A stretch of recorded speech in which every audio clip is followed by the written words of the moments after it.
C'est un élan du cœur. Avec leurs 2 voitures personnelles, ce couple du Béarn est allé jusqu'en Pologne chercher des réfugiés ukrainiens. Ils reviennent avec des femmes et des enfants épuisés à qui ils offrent l'asile dans leur village. Le maire est venu accueillir Didier Hogg, qui a eu cette idée folle et généreuse.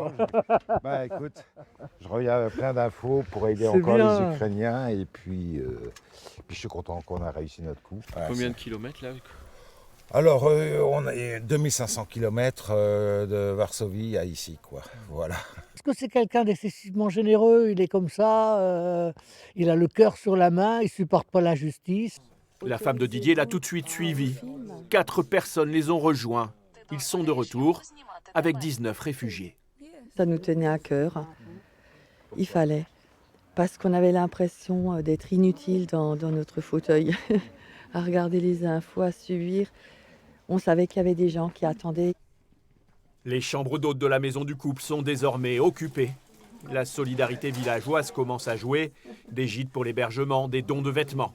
Katia est arrivée avec ses 3 enfants de la banlieue de Kiev où son mari combat.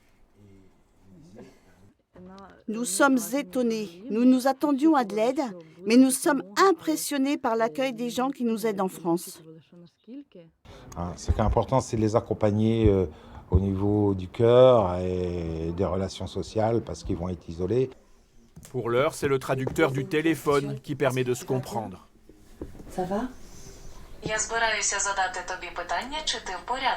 Les enfants étaient très inquiets et ensuite au fur et à mesure du périple, ils s'ouvraient, ils souriaient, oui. Ça vous fait plaisir ça? Ah là là, oui. Ils seront scolarisés dans l'école du village.